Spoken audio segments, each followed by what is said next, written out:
Guys, quick, come with me. We got to let's get in this machine. Oh. Okay, there's smoke, there's rivets. Okay, I know we just got done with episode 200, but guess what?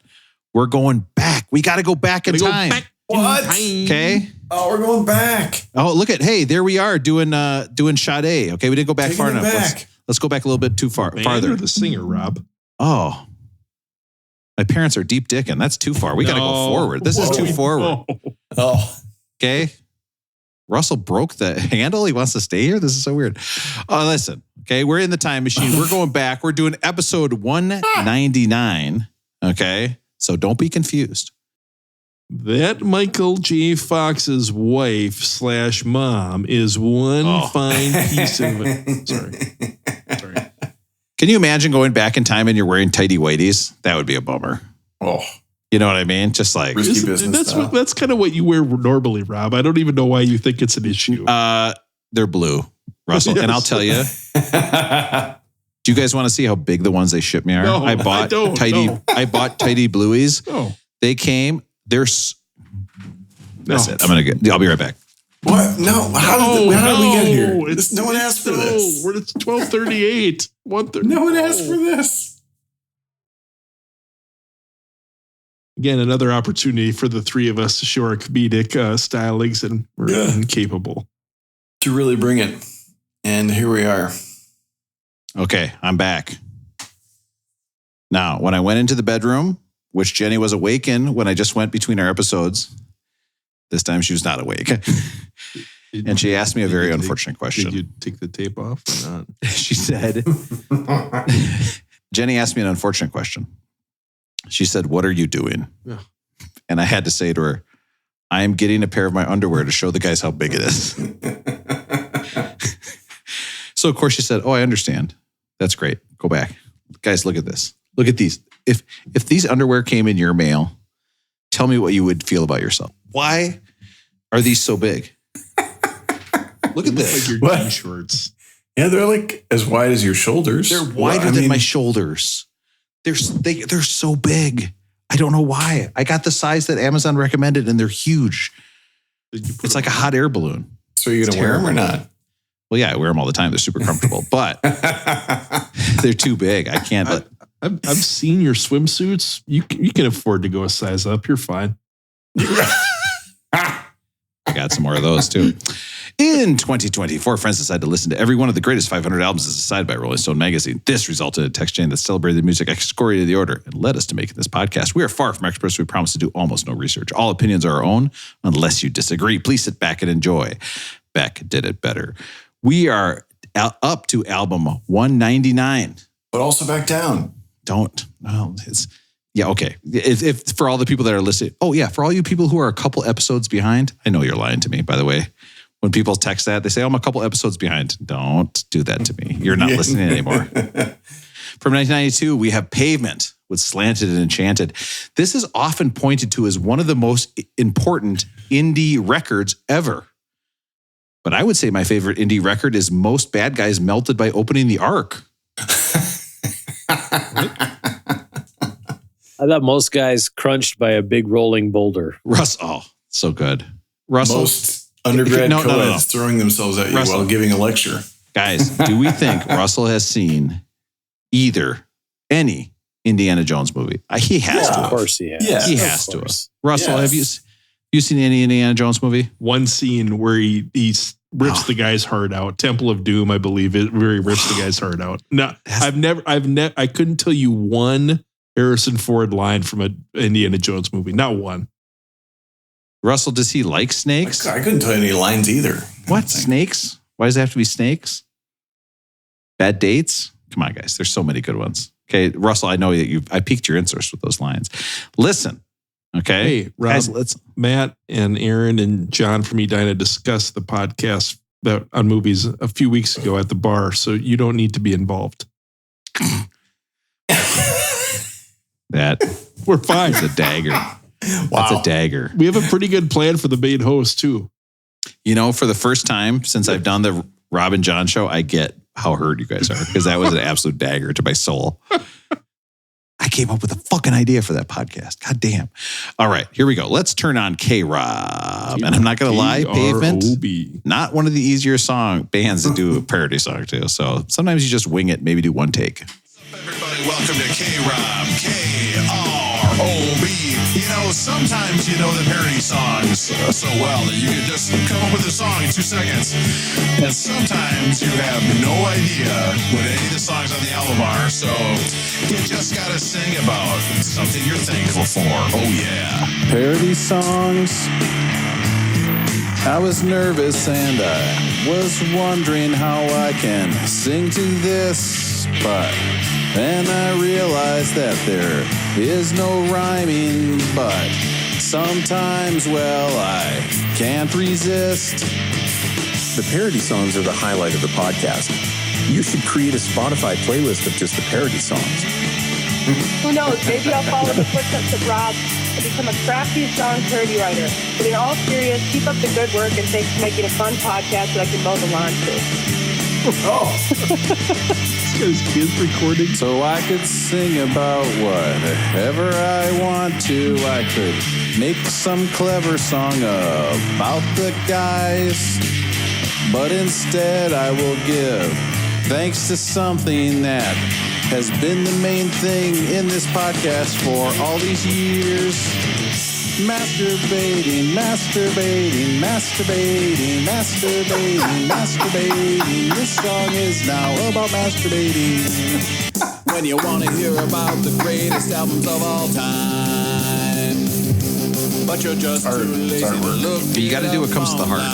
You know what I mean? That's smart. If you want to hear from guys who chat and then they get off. This is the only part of the song where I was like, waiting. I know what I'm going to rhyme there. Let's just write the rest of it.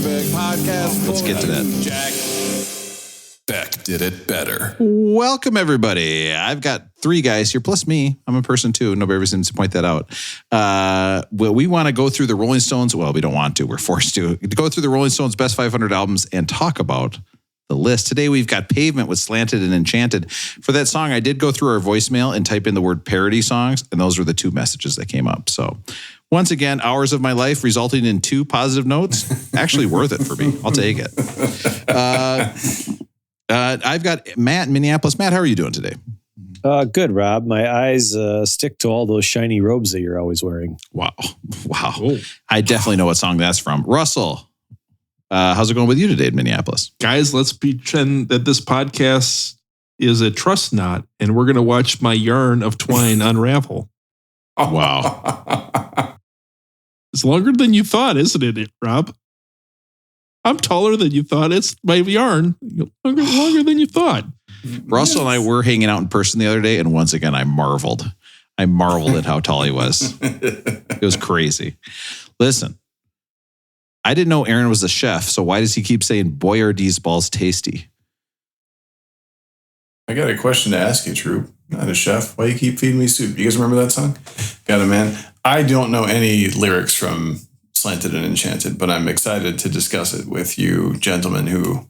Aaron, could I give you a second one? Could I do Aaron's intro? Please do it. Hey, Rob, could you introduce me again, please? I've got Russ in Aaron. Minneapolis. Aaron. Okay, Aaron. I've got Aaron. I didn't know he's a chef, but he keeps saying, boy, are these balls tasty. Oh, I nailed it that time. Aaron, how are you doing? Rob, do you have any tips on how to make this rotten old tree bear fruit? Oh. Yeah, losing weight doesn't help. I'll just put it that way. Thought things would be much different. It's not. Listen, okay, let's not mess around. Let's get right into our voicemail. The freaks on the phone. Why not? The freaks on the phone. Whoa. Leave me alone.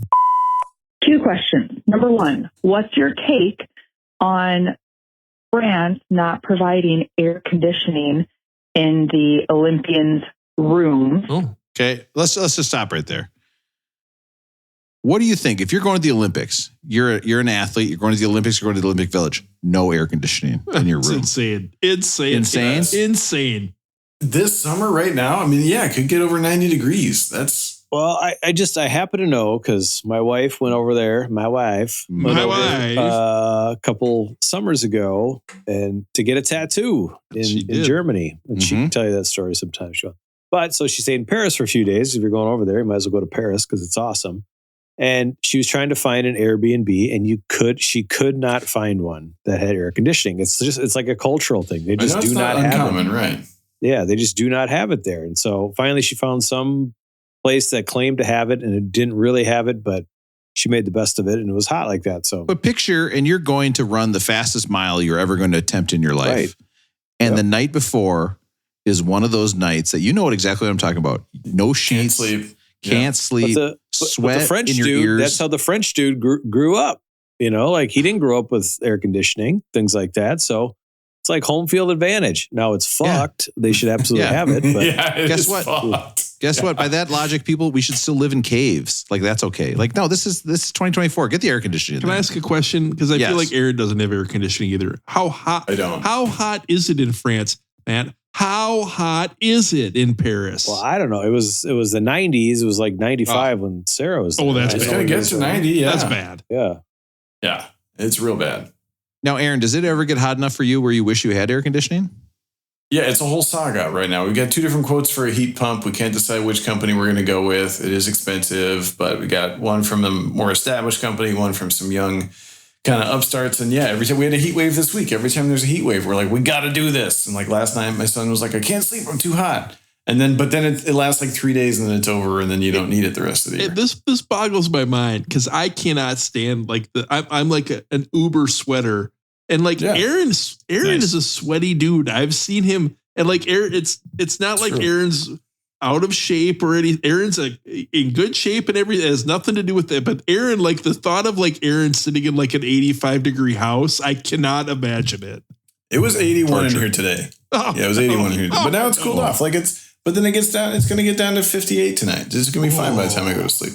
Oh, if I could sleep with the windows open to 58. That's what we're doing, man. That's where I we're wouldn't at. have to tape my mouth. I'd be sleeping like the dead. Oh, that sounds so good. It's going to be beautiful. I mean, I will say in this laundry room right now, it's 10 degrees warmer than the rest of the house. So right now I'm sweating my balls off. But once I get out of here, I'm going to be feeling good. But yeah, these like, oh God, you've got the world's best athletes. You got to get them some AC. Like you can't have them. That's messed up. Especially there's got to be enough of those athletes that are used to having it. Can you imagine being like, you're the U.S. sprinter. You're the guy going to set the world record. Aaron, you and Neil from Lakeville know all these guys' names and everything. You know all the numbers, the 979s. You know all that stuff. 979. Can you imagine you're going for that record and the few nights before that you get zero sleep because it's 85 degrees in your room? No way. Right. That's terrible. I have run into people before that know about track, not just during the Olympics, and it always blows my mind. How do you keep up on runners when it's not the Olympics? Like, how do you know these people? Mostly YouTube and Twitter.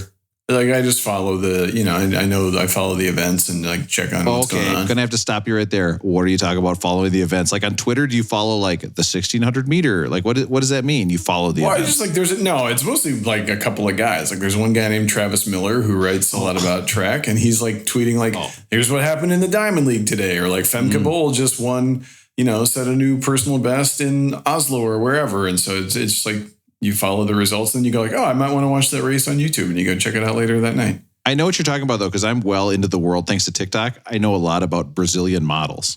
I feel like that's my track athlete. I know what's going on. All right, here we go. And 2, what's your favorite Summer Olympic event? Bye. Wow. What is our favorite summer Olympic event? Guys, we're talking Olympics. It's that time of the 2 years again. We have now been on this podcast long enough where we have played this bit twice. Oh my God. Crazy. It's our second Olympics. That is messed up. It's our second Olympics. It doesn't feel good. That's crazy. Now, tell me, what is your favorite winter sport? Matt, what do you think? Aaron, what do you think? What's your favorite winter sport? Summer Olympic sport. Damn it. I mean, it's track for me. I think I'm gravitating toward the 200 meter dash. I feel like that's my favorite. I've been a 100 meter dash guy. Like I'm simple. I like the raw speed.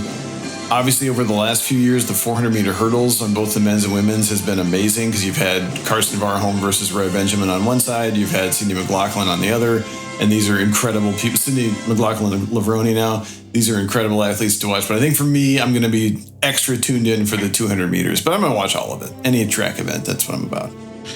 Russell, what's your favorite track event? Because I think Matt's doing the same thing I am doing, which is Googling Olympic summer sports, like events. What is going on? Well, what do you think? guys just did what I did. It would be Taekwondo. Taekwondo pops up like, I mean, who doesn't love hitting someone with some, right in the chainmail, right in the front of the chainmail, right in the face? Yeah.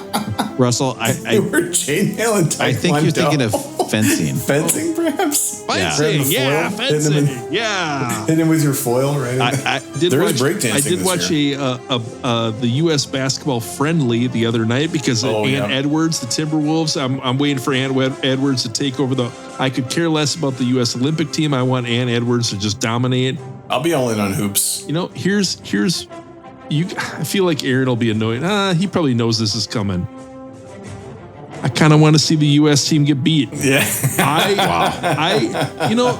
Like some of these games mean way more to other countries. Like this is where like hockey means more to Canada than it means to us. Like I would rather have Canada win if they play the U.S. in hockey because it means way more to their fans and their country than it does to our fans. But if Canada beats us in basketball, that means Dylan Brooks beat us in basketball. We can't have that. Canada's probably going to beat us in basketball, but it's not going to feel good.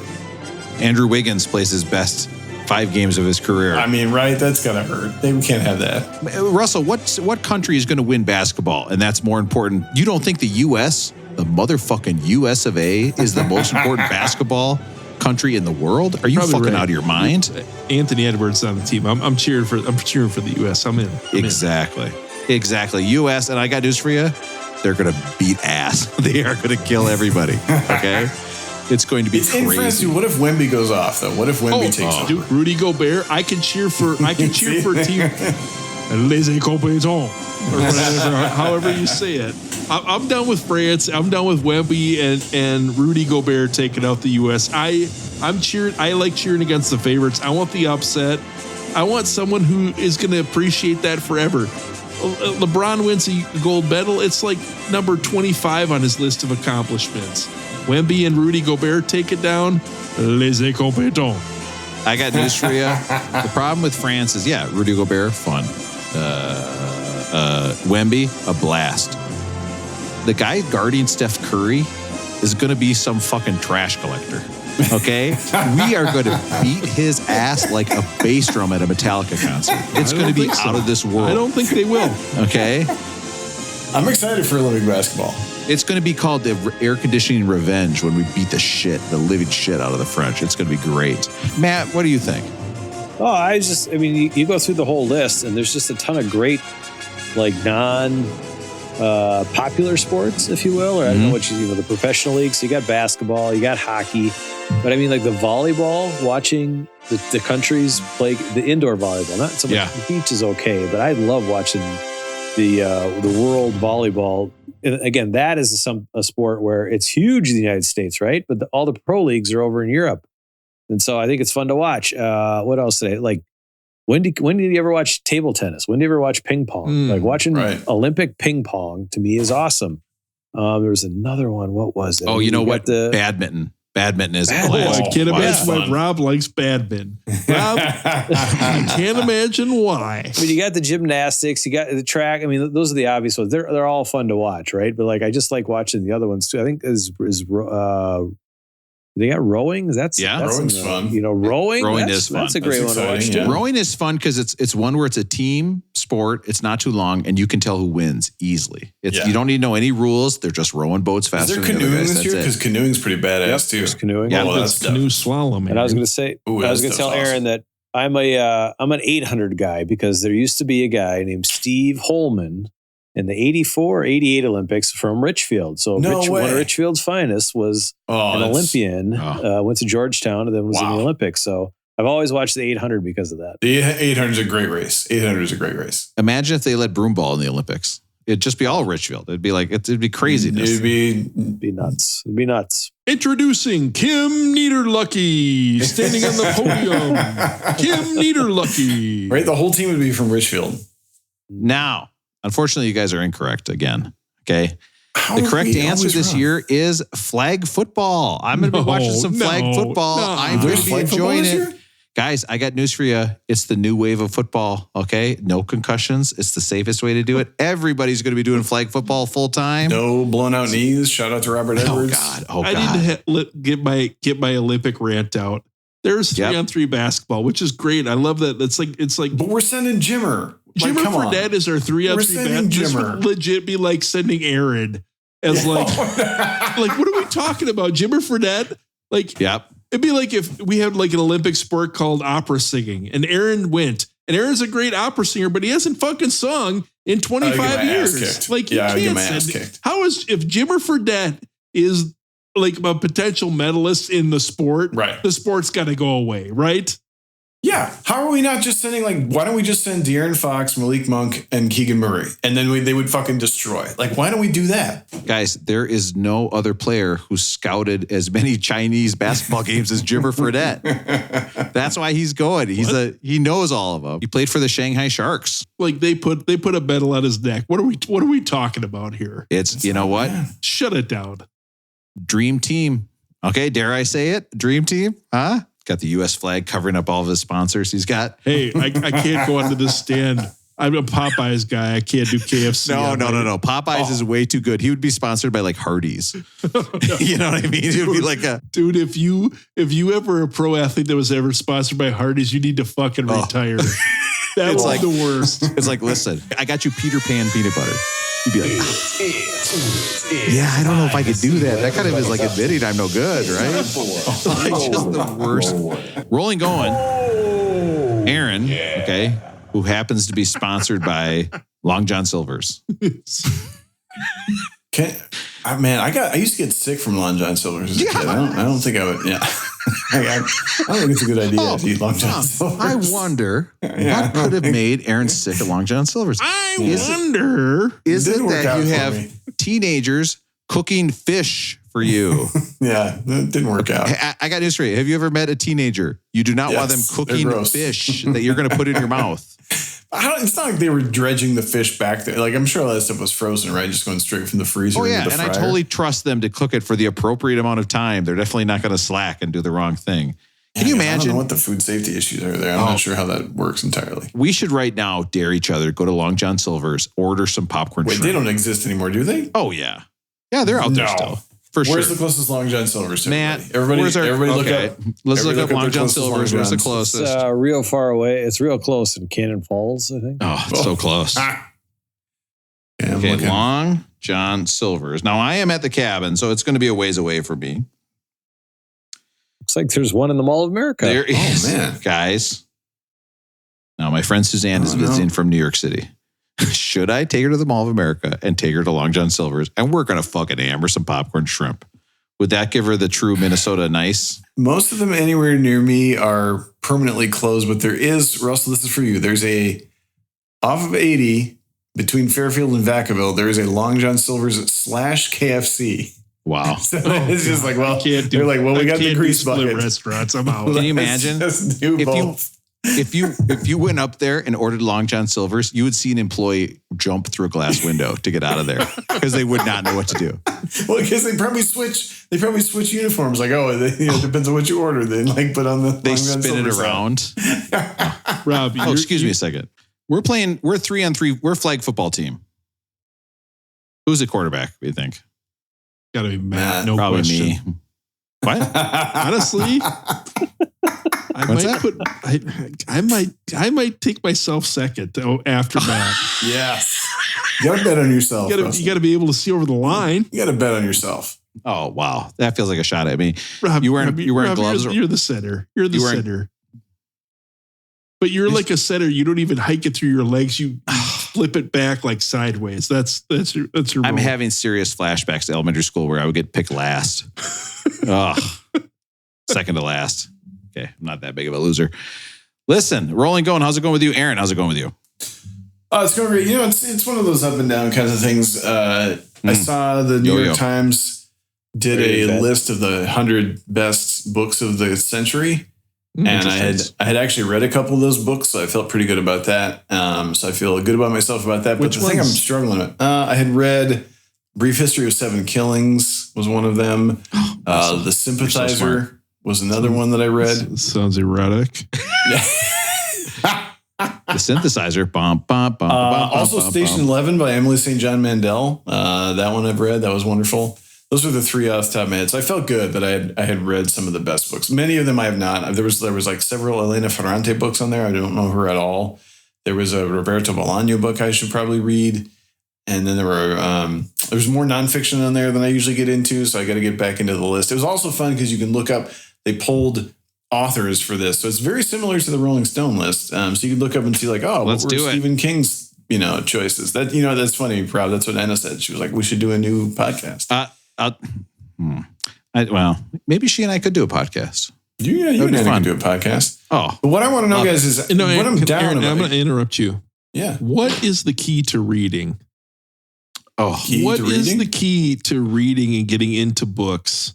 I can't read. I can't do it anymore. I just don't have. I can't do it. Do you guys read book? Matt, are you a book reader? Aaron, do you? Yeah, Rob, I'm pretty slow. There's no way Rob sits down with a book. No way.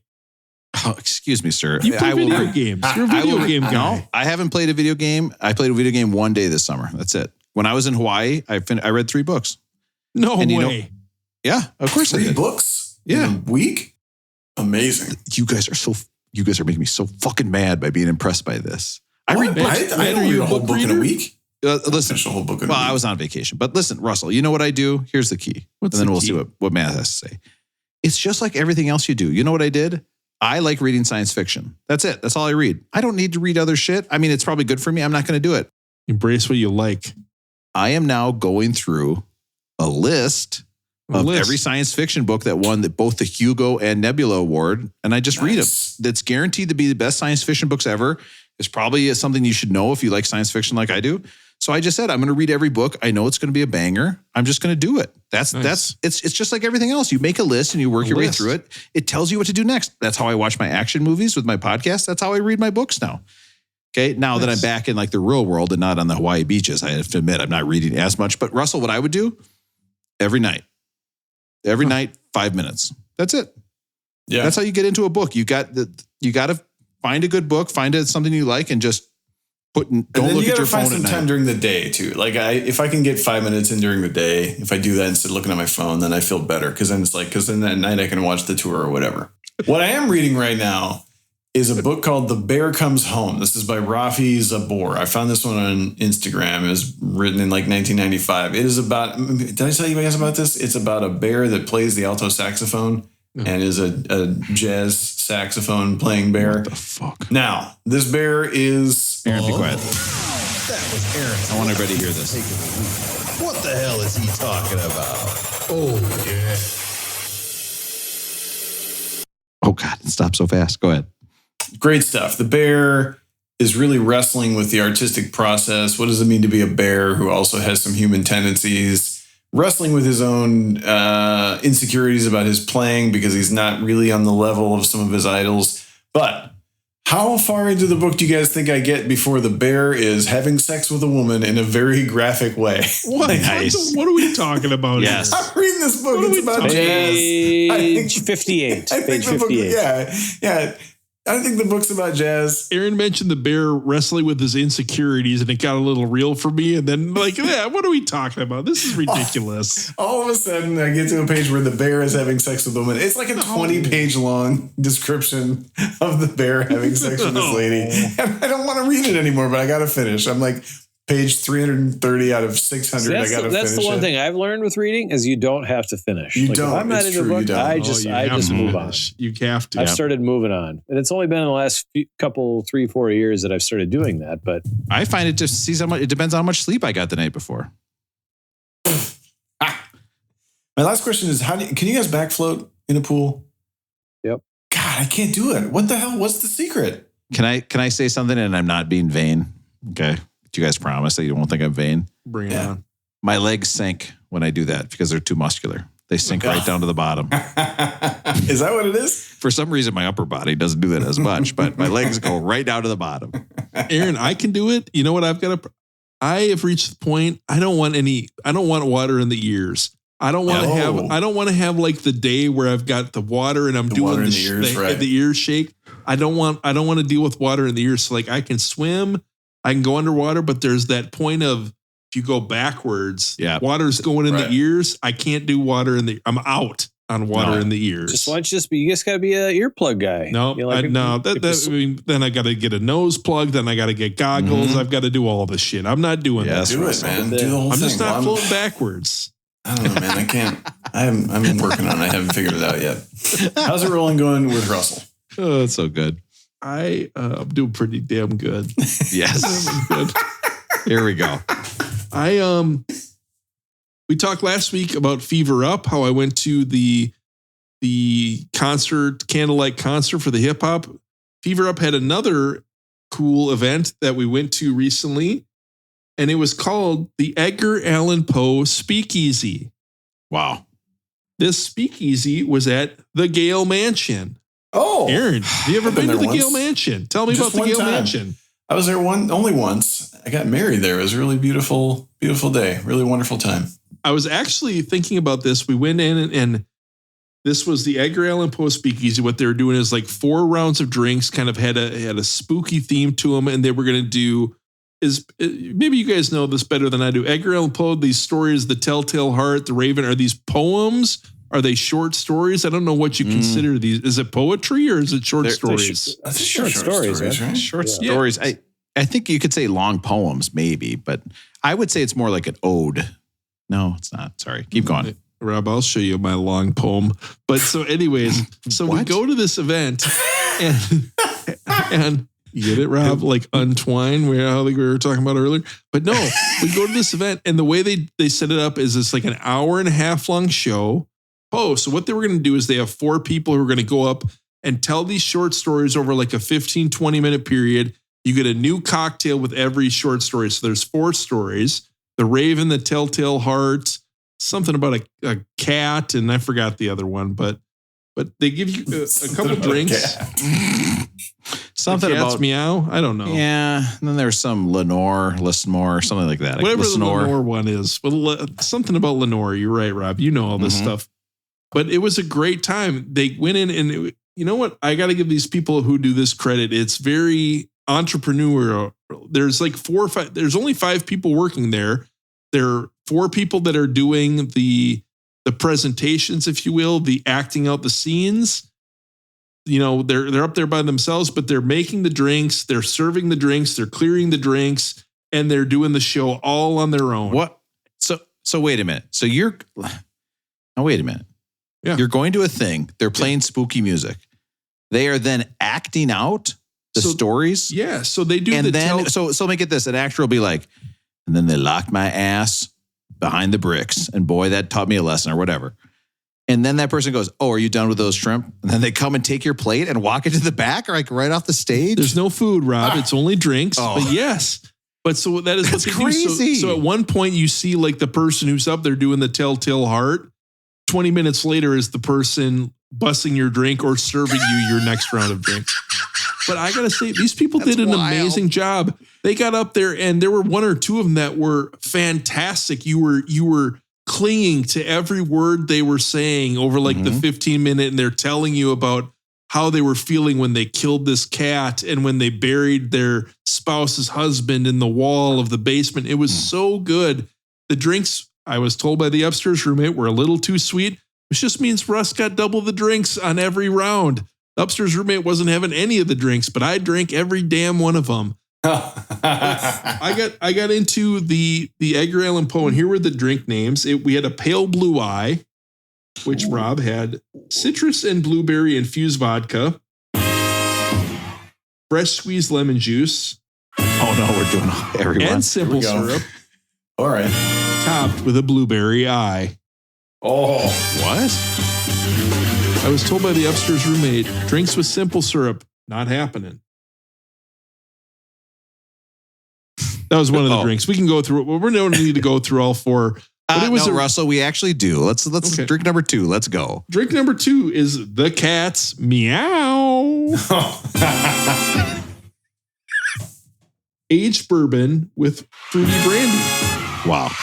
accompanied with a vanilla cinnamon milk with sweet cream. A lot of milk. A lot of milk going And down the hatch maple here. syrup, Rob. Wow, that is very sweet. Very sweet drink. Next one with the Raven. We've got a Nevermore. Fresh lime juice. Okay, wait, what? This is a Nevermore. Yeah. This is the third one now. Third one. Round 3, if you will. You got to go up to like number 2 or 3. So then. far, You gotta start- Russell has had 4 drinks at this thing. Yes. Yep. A Nevermore. Good start. Fresh lime juice. Oh, I thought you said slime juice last time. I was like, what's slime juice?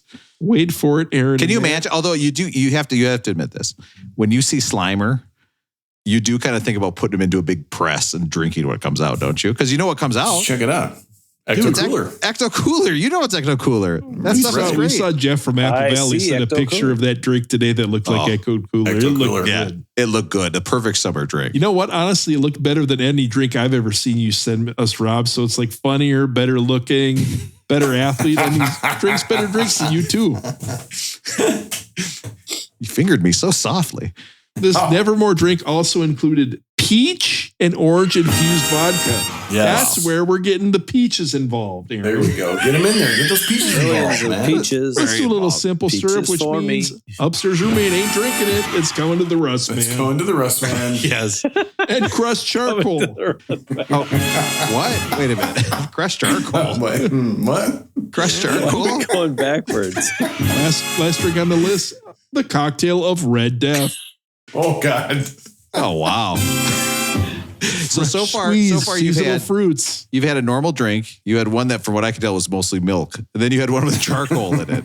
Yes. Russell, did you Your pay stomach over okay? $5.65 for this event? It was worth every damn penny, Rob. All right, honey, I can't. I drank too much charcoal tonight. Please. You know what I will say about this? I was so impressed. They did, I believe, 3 shows on Friday. I think it was 7 or 8 shows on Saturday and another 4 on. We went, everything was sold out over 3 days. We went to, this is when you know you got a problem. Oh my When God, you give go it to to an me. Edgar Allan Poe speakeasy at 4 p.m. on a Sunday, you got a fucking issue. You gotta look in the mirror at yourself and be like, what am I doing here drinking these drinks at 4 p.m. on a Sunday, right? Yes, right. Because you leave and it's still light outside. Dude, That and you've had all these and drinks. everyone is still light outside and people are getting in line for the next show, Aaron. Oh. So it's like 5:30 on a Sunday, and you're like 8 drinks deep by the end of this thing. Oh, yeah. Oh my God. And you've had so much charcoal. Honey. Double two rounds. Honey, I know I told you I wasn't going to drink any more charcoal. I couldn't help myself. It's part of the drink. Rob, you want to know what almost was the end of me and the upstairs roommate at this cocktail party? No, we don't have time. Yes, of course, Russell. Give it to me right now. We had a drink and the upstairs roommate had it. And there was like this super intense part of where they're telling like the telltale heart and like you're super into it. Upstairs roommate started crunching her ice on her drink. Like, so you're sitting there and you're so into it. And then there's just ice crunching next to you. Who's crunching this ice? Oh, it's my date. And it's the worst because little do the people around you who are furious. They each paid $7.77 after a Groupon to come to this thing. Yeah. And they are absolutely furious. They cannot hear what's going on. And yet they don't know that somebody in the audience is having a worse time. And it's Russell thinking about whether or not to shush her. And Russell decides on, what does Russell decide on? A little touch on the arm, I bet. Did you do a little touch on the arm? And that It got was, met with it was a turn. It was like a turn and a look. And did that get met with a super nasty look coming back? Because I could see that happening for sure. It ended the ice crunching, but it probably caused me more problems afterwards. Yep. I got to tell you, Russell, here's some advice from somebody who's with somebody similar. It doesn't matter what anybody else thinks. They're not going to be with you the next day, okay? Because that person who's crunching the ice, let them crunch, okay? They will not forget the next day. Okay. Quoth Both me. the Raven. Never more should you shush your date ever. Just trust me. You got to eat it. Quoth Russell, nevermore. Matt, Roland, going, how's it going with you? Good. I don't got too much. Oh, stop. Apologize. I have a song. We're going to play a song. Okay. Let's hear it. Song. The song that I would want to hear is Save It for Later by Eddie Vedder. On the Bear. On the Bear. Oh. I've been watching Episode The Bear. 4. Neil from Lakeville's been watching it recently. Matt, him and I were talking about it. It's a tough show to watch.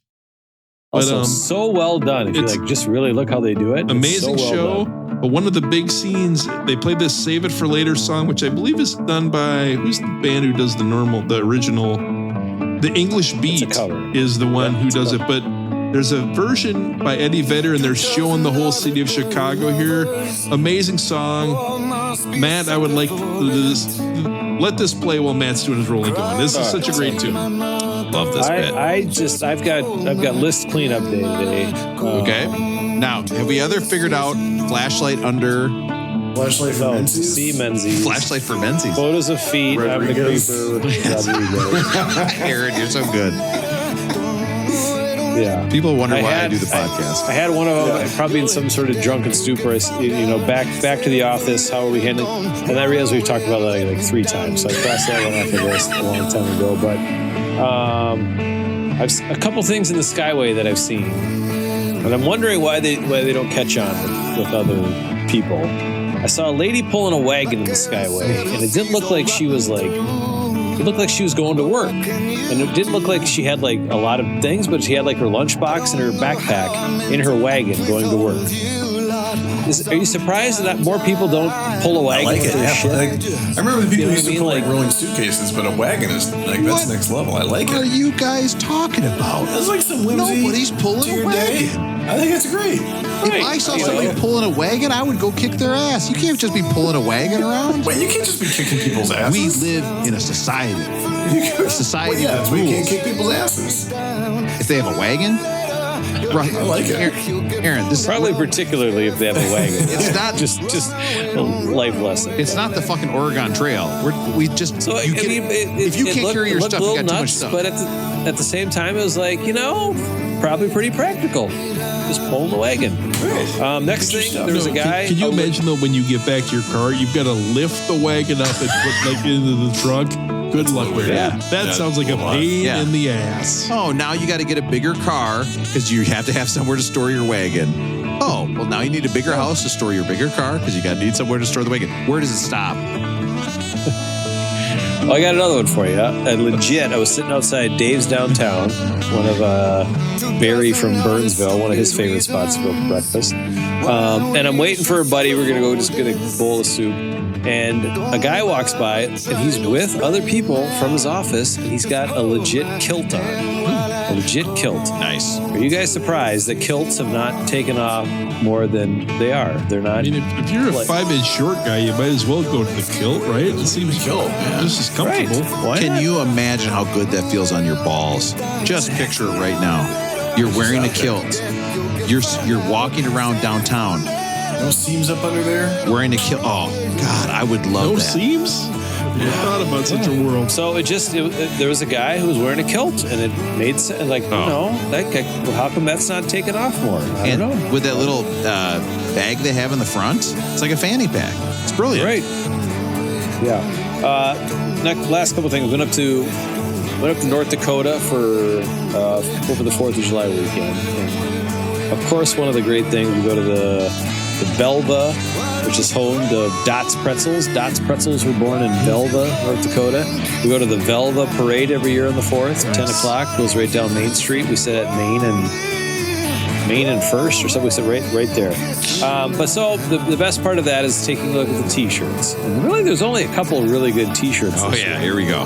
year. At a 10 o'clock in the morning Yes. at the town parade. Give it to me. One guy walks by and he's got a shirt that says, "You look like I need a beer." It's 10 in the morning. Bunch of kids everywhere. Good start. Good start. Yeah, good start. Rob likes, look at Rob. Look at Robbie. Look at Robbie. He likes Loving it. He's going through his closet this day, and he's Yeah. like, "Wow, I only That's got the one one I shirt want. that's red, white, and blue, so I better put it on." An ad at the end of the video? Now you're fucking me for real. And then the last one, there wasn't too many, but there was a couple of these, and it was like, big black. It was a black shirt, American flag, kind of a silhouette in the background, an eagle, and on the front of it just said, "I'm voting for the convicted felon." I saw two of those in downtown. Yeah. We're wearing this parade. Yeah. What am I doing with my life where I'm not making those shirts? Can you imagine? Sam Jacobson is going to win big. Former Gopher player who defrauded those people. Going to win huge. Former convicted felon Sam Jacobson from the Gophers. Mortgage fraud. Yeah, mortgage fraud. Listen, I liked watching Sam Jacobson play so much. I had to get him those iTunes gift cards that he wanted. But he called me. He had a bunch of money. He just needed to unlock it with some iTunes gift cards. So that was my rolling going. Rob, rolling going. How's it going with you? Guys, I got big news for you. I'm going to talk about a flight tonight. Time for Beck Did It Better. Plain old story time. I've alluded to it, and I am going to tell you a vacation story. I know Russell gets mad that I go on vacations and never talk about it. Well, I've got a vacation coming up where the upstairs roommate is leaving earlier than me, and she's going to fly back on a flight tonight. And she asked me, she goes, "What do you think about me doing the first class upgrade?" I said, "You go for it. First class upgrade for the upstairs roommate on the way back from Bemidji Airport." Russell knows how to treat a lady. Well, technically, I haven't reimbursed anyone, Aaron. So let's not get ahead of ourselves. Yeah, when Russell kicks the women out of the family cabin, he sends their ass out first class. First class. You're not missing that flight. Yeah, baby, let me get you an Uber Black, but you got to get out of here. This is the green cabin. You don't have to go home, but you can't stay here. Listen, here's the deal. Jenny has some issues with time changes. Okay. They affect her like nobody I've ever met in my life. She'll talk about it for weeks. Like when Joe Biden is like, "Yeah, I was jet lagged for 2 weeks." Everybody's like, "That's crazy." I was like, actually, that's not crazy. That's actually a very normal part of your life is that you hear about jet lag for multiple weeks. It's actually quite normal. Now, she will be president. We are flying back from Hawaii. Leaving at 5 p.m., landing at 9 a.m. the next day. A terrible flight for anything. What is the actual time in the air? 10 hours. 10 hours? Yep. Okay. My wife's number one dream. Jenny's number one dream of all time. Every time we pass them, she points them out. Delta One. Now, Delta One is the seat in the very front of the plane. Look at Matt, perk it up. Matt likes it. Matt likes this story already. Where you are in a pod by yourself, Russell. There are walls that go up. Nobody can see you. The chair goes all the way down into a bed. All the way. It turns into a legit full-on bed. Jenny gets upgraded to Delta One on this flight back. She has talked about it. This is literally, honestly, when it happened, I was happy for her because this is like an aspirational dream of hers. Mm-hmm. Okay. We get on the plane. My daughter and I, of course, we're back in cattle car. We're like standing room only back there. Just the worst seats. Right by the bathroom. Somehow the light's always in my eyes. We go to Delta One. I look around. Oh, where's Jenny? I can't. She's not there. I said, "Oh, no.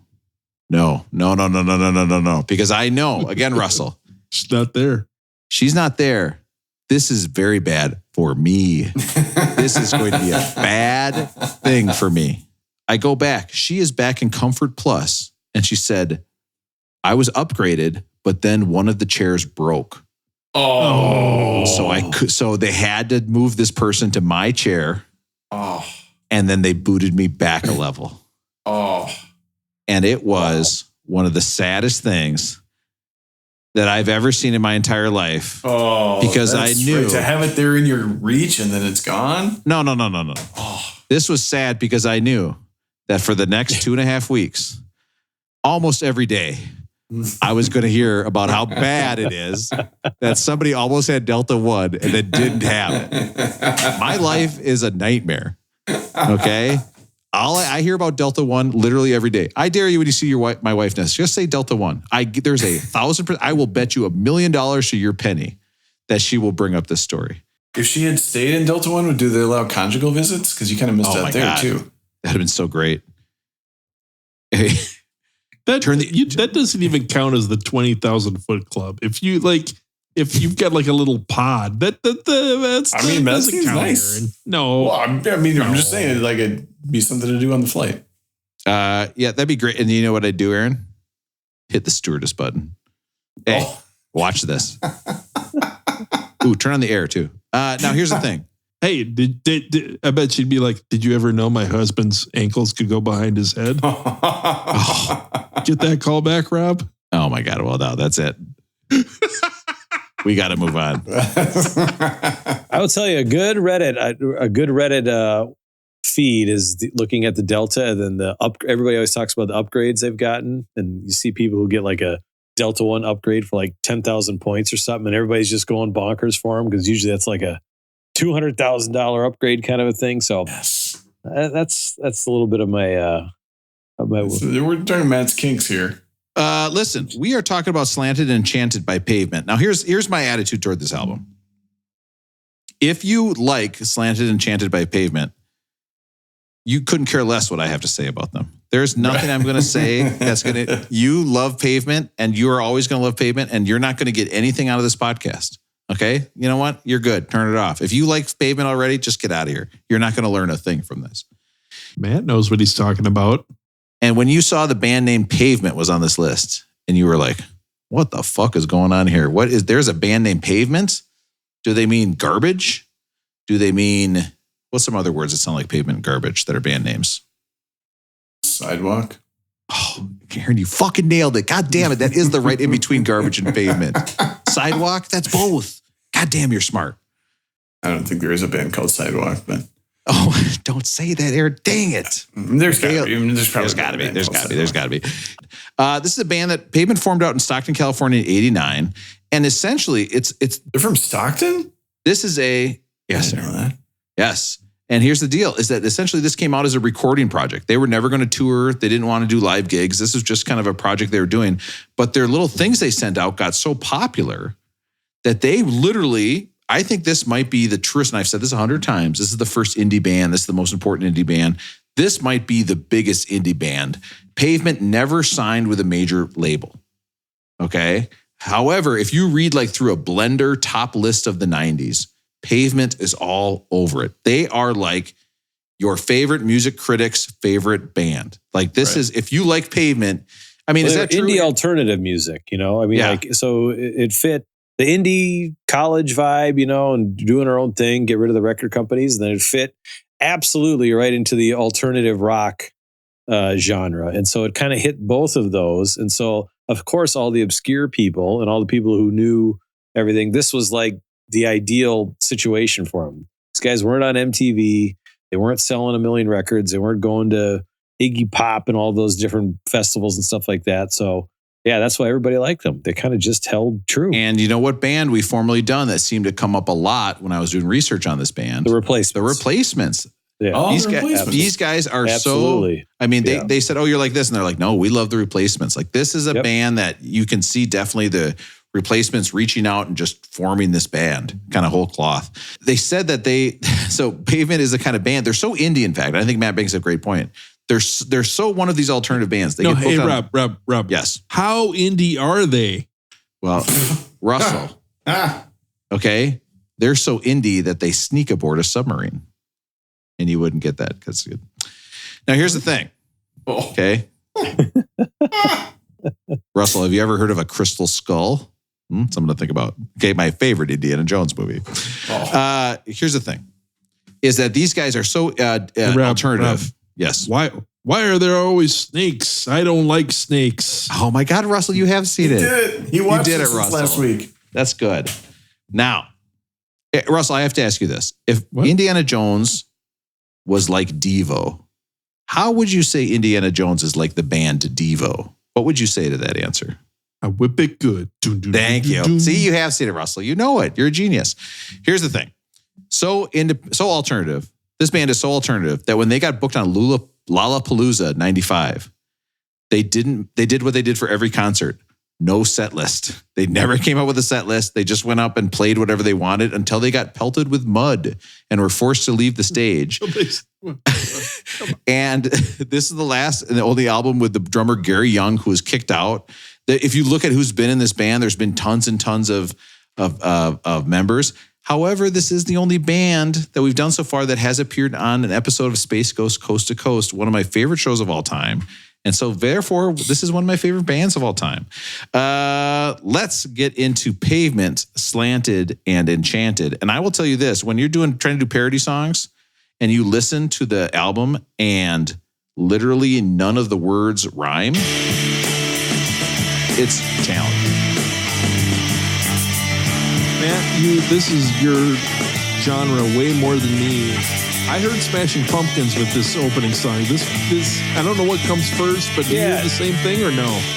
They call it the lo-fi or the noise pop is how they technically define it, which I kind of get the lo-fi more than anything. Maybe there's noise pop and shoegaze and all that.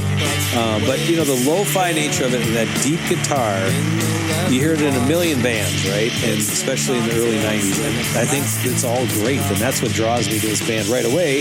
I hadn't heard this band ever. Of all they weren't on MTV, so I never heard of them. So when I heard this first song, the first time I was going through this list, I was hooked immediately. This group, Arcade Fire, and Lana Del Rey, Pavement, Arcade Fire, Lana, those are the three bands that all of a sudden I got hooked on from doing this project. And so, I don't know, I don't know if you guys have a better way of describing that, but that lo-fi guitar, Smashing Pumpkins, and it's not a little bit of the other ones that but it's not like the California. It's weird that they're from Stockton, right? It's not the California Red Hot Chili Peppers sound. They recorded in New York, though. Stockton is a pretty I don't know, it's kind of a lo-fi place. It was like shipping and cattle yards a long time ago. And then it's kind of like a in-between sort of town where there's maybe not a lot going on. So a lo-fi sound definitely kind of fits for guys who grew up there. Yeah, when you guys talk about lo-fi, I have 9 pages of notes about lo-fi music. I was going to do a list, but I'm not going to do one. But lo-fi music is it's embracing kind of the imperfections of music, right? You can hear the static, you can hear the noise, you can hear the people chatting in the background or whatever. And I was reading all about this, how this goes back to the 60s and all these artists that did this and everything. There's some artists out there other than Pavement that did lo-fi in the 90s that was really popular, and it's back. Rob, if you want to pull up Loser, whatever song I gave you by Beck, if you look at, I was reading how the best Beck song of all time. There was this is lo-fi. He recorded this in his own kitchen, I believe. And part of lo-fi is that, where you kind of recording in your own studio. There's not a lot of production on it and everything. And I would go through the whole thing, but it would take too long. But there's all these articles, if you read about lo-fi, especially in the 90s, people talk about lo-fi, and Beck is the pinnacle of lo-fi music in the early 90s. So I gotta say, when you guys hear this stuff, when it comes to lo-fi music, you did it better. Beck did it better. But it's interesting though, isn't it? Because if you listen to Beck later, he goes the exact opposite way. Sea Change and all those, I think they become very sonically lush. Very different. Yeah, it's interesting. Now, this band is from Stockton. I had a cousin, of course, that grew up in their Twin City, Hornacek, California. Oh, boy. Rob, you're an idiot. You'll never be funny. These jokes aren't funny. Rob, Just think of things. Rob, that's one of your best ones ever. Oh my God. Yes, Russell. I feel so good now. Trigger Cut. Hey, Rob, could you regale us with all your Karl Malone jokes over the next 10 minutes or not? No, I will not. Wait a minute. Here we go. Trigger Cut, Wounded Kite, 17. Can we go back to the opening track? Yeah. The opening track feels like very pop, not pop, Matt, but it's very catchy. Feels sort of anthemic, right? Yeah. It feels different from a lot of what comes But after. most of the rest of the album does not feel as like catchy or commercially. The first one feels like it could be a commercial hit to me. The rest of them do not. I don't know if you guys heard that or if you hear it differently, but what do you think? I would agree. It kind of fell out that way too, because Summer Babe is on a lot of lists of like the best songs of the 90s and things like that. And it's about the only song that had, I think, any commercial success at all. Not that they wanted it, but I think that's kind of the one that everybody picked up as their first song. Okay. To stop from there, from the critic standpoint. But I would agree with you. Oh, sorry. You guys are, God dang, you guys are smart. And me too. No Life Singed Her.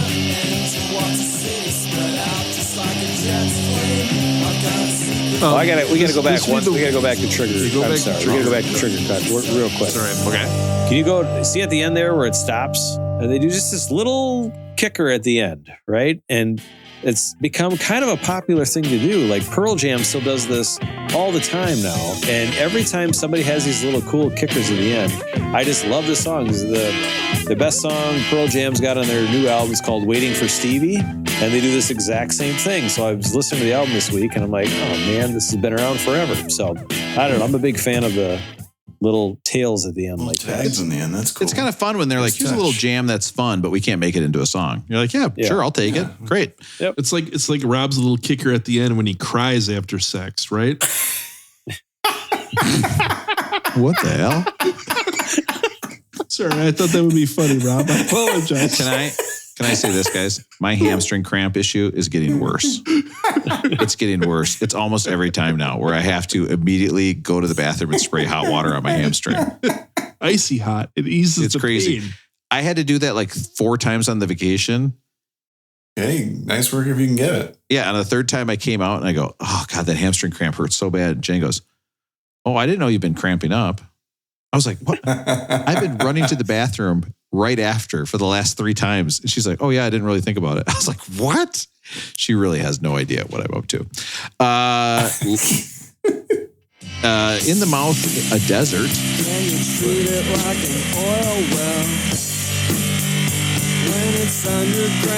I mean, do you think Weezer listened to any of these guys at all? Yeah, right? I mean, you could go down this list and tracks and pick out a band for every song. Because they are pretty unique, each different song. You know, it's not like one song the whole time through. So you hear all sorts of influences. It's so interesting because before we started this podcast, I never thought about how artists either had, because They Might Be Giants, all the songs are so different on an album. And then some of the albums are more similar. But there's artists like last week, next week, 200. Wait a minute, my mind's breaking. Last week. Where, Sade, every song sounds the same theme or the same tones. And this Extremely one, clean. Yeah. it's exactly the opposite. It's almost like a Beatles album. Is that a good example? Am I smart? I think that last one is probably my second favorite song next to Summer Babe. You know, I went to those two and then kind of gets a little weird at the end. Yeah. Conduct for sale, exclamation point. What are they, making a password? While we're listening to this one, I was going to tell you guys I had a music experience the other day. The Taste of Minnesota, which is like the big food event, kind of like a fair or whatever, but they have a music stage. And they had the fucking wallflowers, and I missed the wallflowers just by like 10, 15 minutes. Ah, But man. the headliner was, and Matt, you're more of a country music, I think, than Aaron and Rob, was Martina McBride. Are you guys Martina McBride fans? We listened to Martina McBride on stage for about an hour. What do you think? Yeah, there's nothing better at our cabin. Eddie and I, we played ping pong and we put on 90s country. Yep. And that's our ping pong music. And What's your a big lot hit? of Martina McBride comes What's up. your in big 90s hit? country. Is she Independence Day? Yeah. Go down. Oh, right. Go down, Rob. Rob, go down a little bit there. Broken Wing. So she came out and she was playing. Day of Reckoning. They reached a point where, Rob, you can only stand up so long and then you got to go sit down. You know how it goes, right? Yes. But so Martina came out, people were into it. It was a great show, and I didn't get to go the next day, but I really wanted to go. There were 2 days of this festival. The next day, Aaron had Jimmy Jam and Terry Lewis performing on stage, and they're not normally performers, I don't think. No, not really. But- They were more like behind the keys kind of dudes. But they had Morris Day in the. Is it Morris Day in the There we go. time? Morris Day in the Time. Nice. But it's weird. I didn't get to see those groups, but I saw Martina McBride in person, and I thought that was a pretty cool. She was really That's good. cool. A great show. That's Sorry. great. We can get back to the alternative music. Well, did you guys? I used to be a big fan of Martina McBride's husband, I thought it was her brother. Martin McGroom. What? That might be one of the best or worst jokes ever because I've never heard of Martin McGroom. You really worked at that one. Let's Google Martin McGroom. Okay, Google Martin quick. McGroom. See what Let's see. It does sound like an alien who would steal like your French fries at McDonald's, doesn't it? Yes. Martin McGroom. McGroom. Okay, Martin He's like McGroom. the evil boss in the show Roseanne. McGroom. No, there's only McBrooms. Okay, Minnesota. Rob, don't click on someone's LinkedIn because they can see if you clicked Oh, on go them. back. Click search only for. You guys think I have a LinkedIn? My LinkedIn would be so sad. I don't have one. Okay, I'm just going to type in. Teachers have LinkedIn's. No. Well, yeah, some do, but they're pretentious. Let's see. Terry McGroom. Terry McGroom, a professional boxer. So there are some McGrooms, but we have not seen a Martin McGroom. Of course, husband of Martina McBride. Yeah. Good for him. Now, Russell told me actually he didn't want to tell you guys this, but at some point in his dating life was not going well, and I think we remember there were some days where it's just not going well. I think there was a lot of days where it wasn't going very well. He said he was going to go online and order a McBride. Oh. It's probably one of the highlights of my dating life. Yeah, I'll have a number 2. All right, Zurich is stained. But Rob, the postage was higher than I thought it would be. Oh, Russell, when they cut holes in, it's more expensive when they're cutting holes in the box.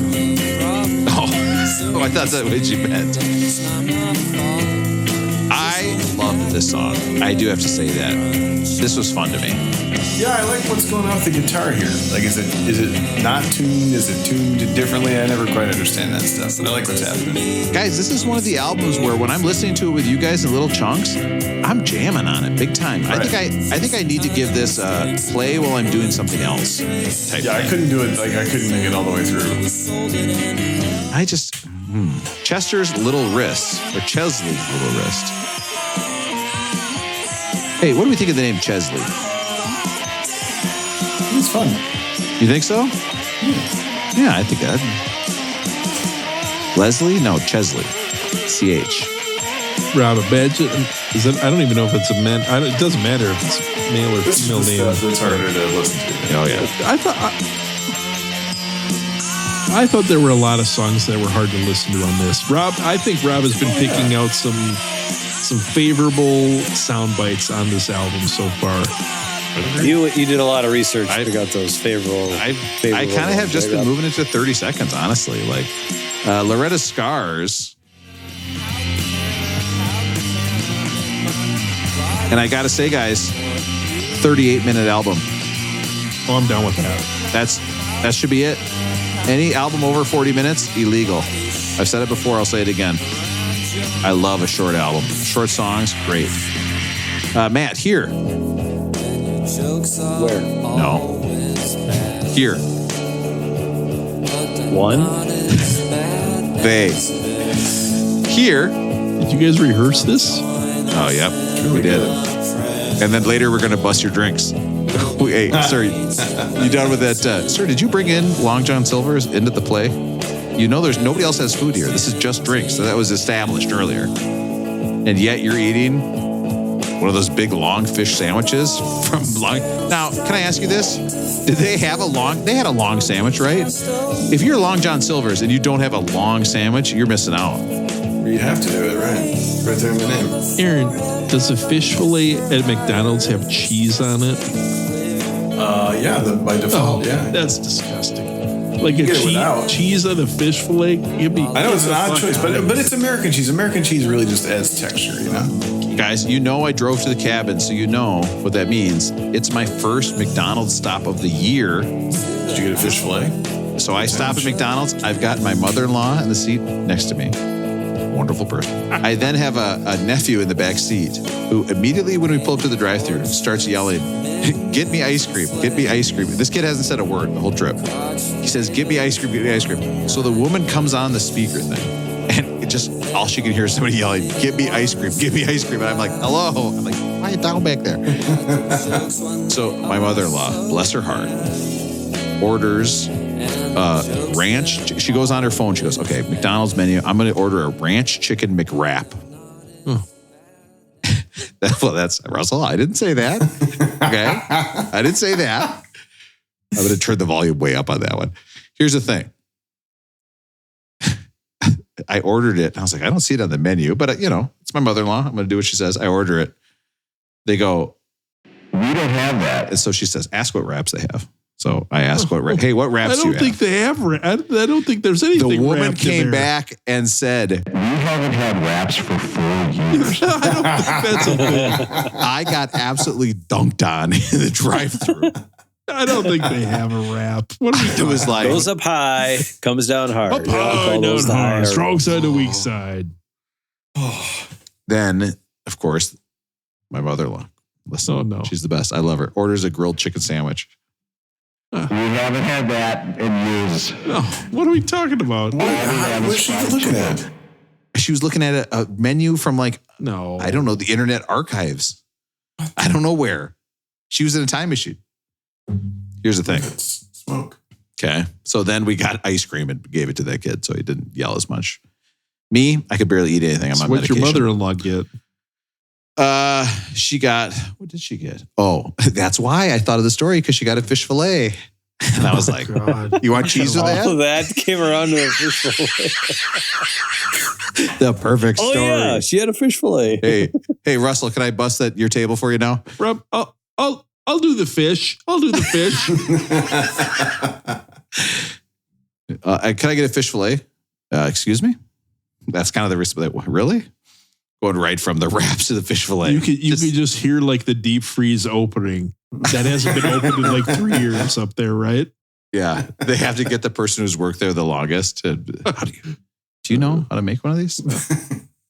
How do you get all the ice off of this before you put it in the deep fryer? Oh my God. It would be like those Thanksgiving turkey frying videos that I always watch. Yes, right. Just popping out. Yeah. They're just popping in frozen birds, burning down their house. 2 states. Okay. I'll say Massachusetts in denial. I'm having a moment with this album. Rob's picking great tunes. This might be better than I thought it was. But this is not my But experience. that's the thing. Like, they make you earn it, right? Because they make you get through the stuff that's rough to They listen got to. some catchy hooks. Yeah, there's some grooves in here, man. Next up, Perfume 5. I was on a plane the other day. The flight attendant had on a ton of cologne. I couldn't believe it. Every time this person passed by, I was like, "Are you seriously wearing cologne as a flight attendant?" Like, enough where I can smell it when they walk by. That should be banned, right? Right. That might be the low moment in the history of the podcast. Rob does his bit on, it should be banned that you can't wear cologne. And Aaron just goes, right. And then it's dead silence after that. There's so many songs still left. Why are we talking about Guys. cologne on flight attendants? I freaking hate the hard workers of America. Okay? Oh no, oh god, it's so fucking hot in this laundry room. There's a song Aaron's by gonna this guy. pass out, Rob. Keep it Oh, going. Okay. we have to. I'm sorry. I gotta talk to Aaron's wife at gmail.com and tell her just to crank that heat. Yeah. 'Cause Oh. If you're telling everybody to get going, and I'm telling everybody to get going, maybe we'll Maybe come we from can both come sides together. to get this thing. Yeah. Yeah. You just hear her out there baking tons of sparkling You water. know what would be make it hotter, Aaron, is if there was a flamethrower in that room. That would do Wow. it. Russell, that would be a great transition. But I want to talk about a song by a guy I know named Martin McGroom, okay, whose best titled songs, I fucking hate the hard workers of America. It's one of my favorites. Okay, it's the opposite of Independence Day. Fame thrower. Fame. Oops. What happened?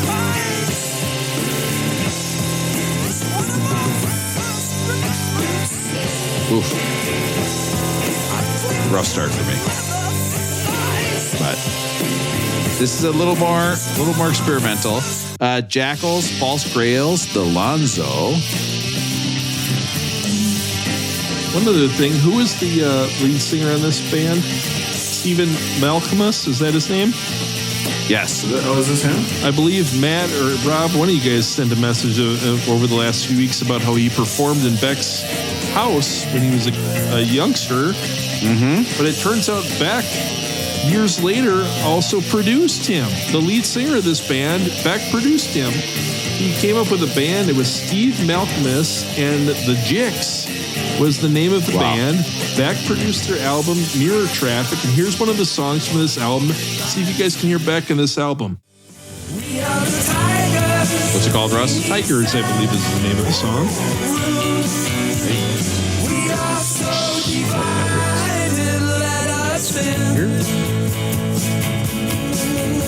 Oh, wow. So this is the lead singer from this band? That's the lead singer from Pavement. 15 years later, is produced by Beck on this album. So when it comes to producing the lead singer of Pavement, who did it better? Beck did it better. I actually love this. It's kind of nice. Guys, I'm a big Steve Malcolmus and the Jicks fan now. All right, I lost my place, so we have to go back to the beginning. Our singer...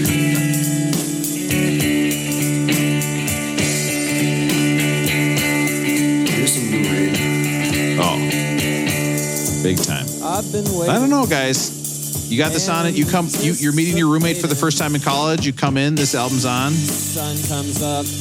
No. Questionable, right? Yeah, I'm out. Sorry, man. This is what the roommate's playing. You're playing this, Rob. You've got the punch in the bathtub. They're unplugging the bathtub. They're letting that shit drain out. The Horizon.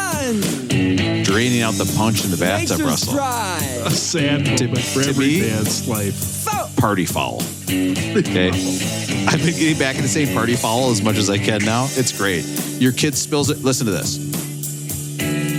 Now, you kids love to fucking spill. It's one of their favorite gags. The more you're in a rush, the bigger of a deal the thing you're going to is to, the chance of them spilling goes up, up, up. The next time your kid spills and then says, oh, I didn't see it there, or, some other thing, you say party foul instead of, what the fuck? What are you doing?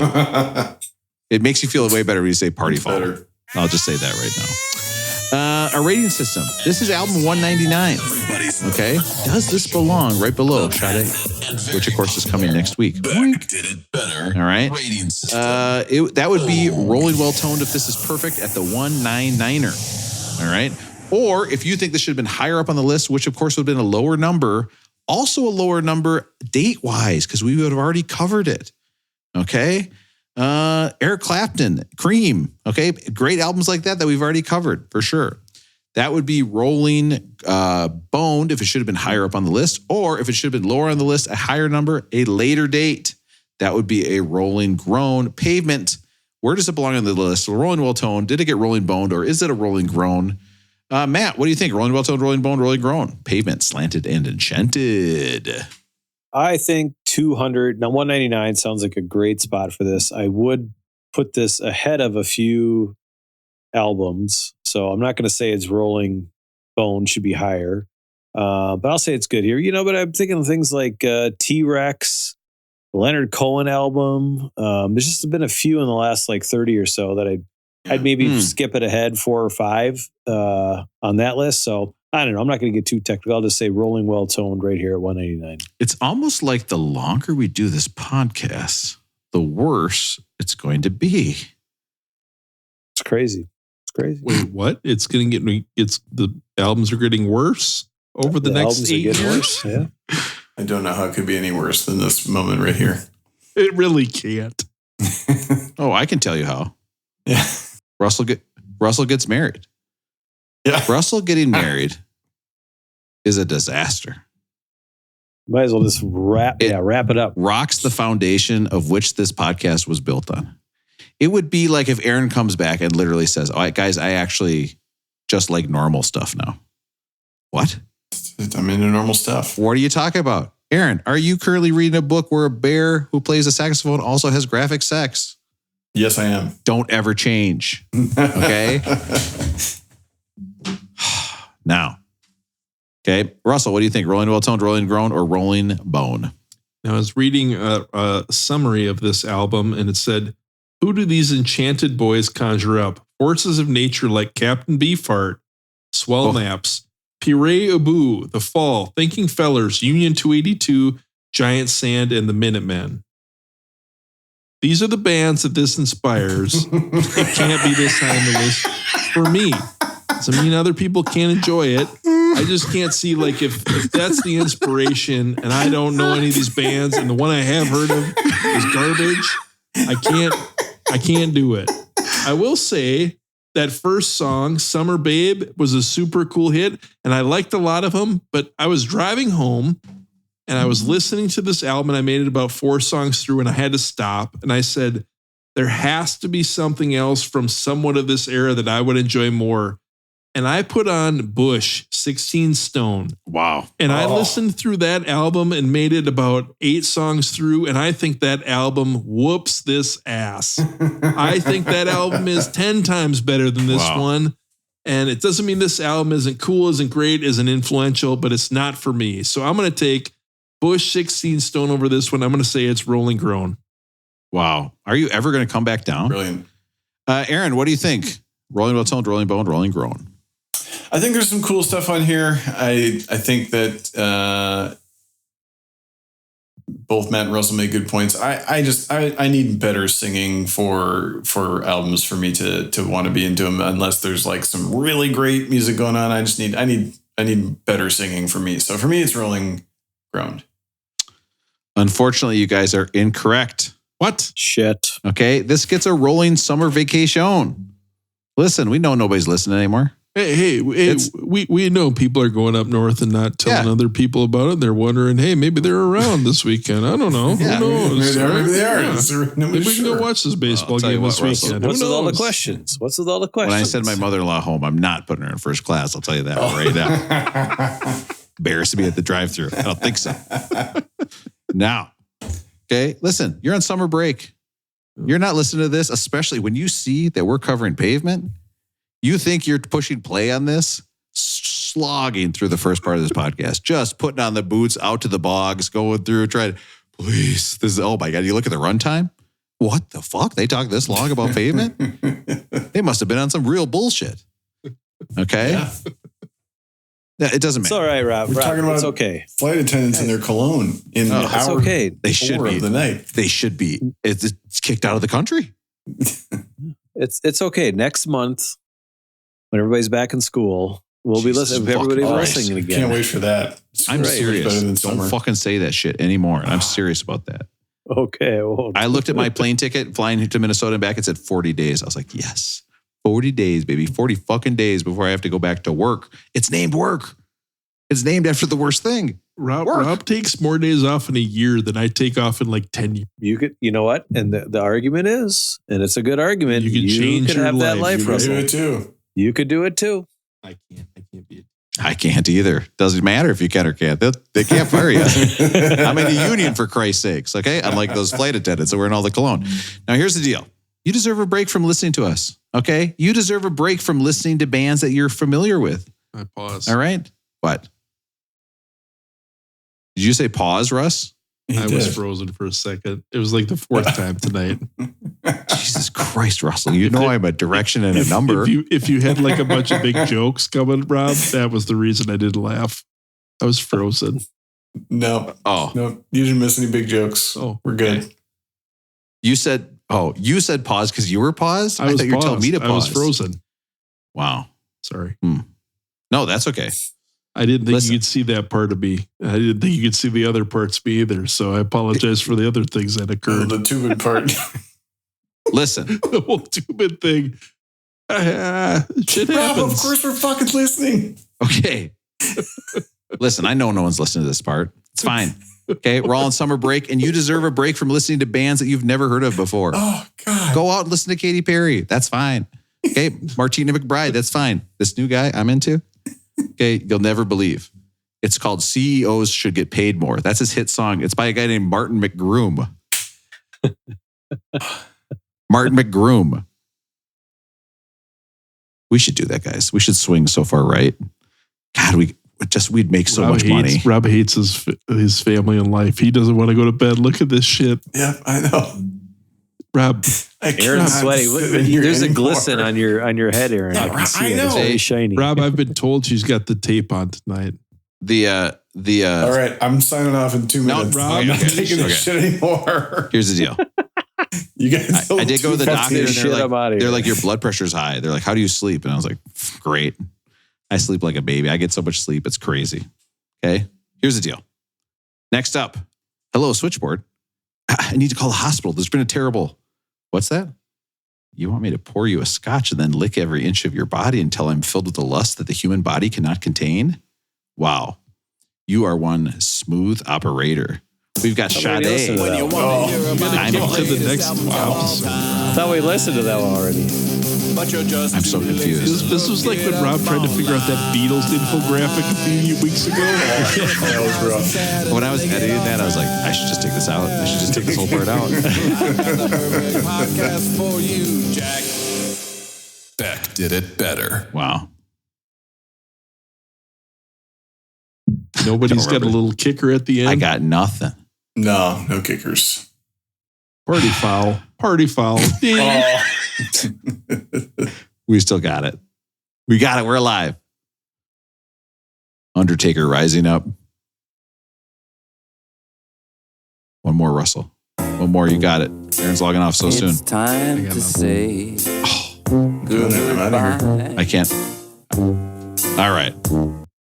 I am taking a sound clip, though, of Russell just saying, how do I read?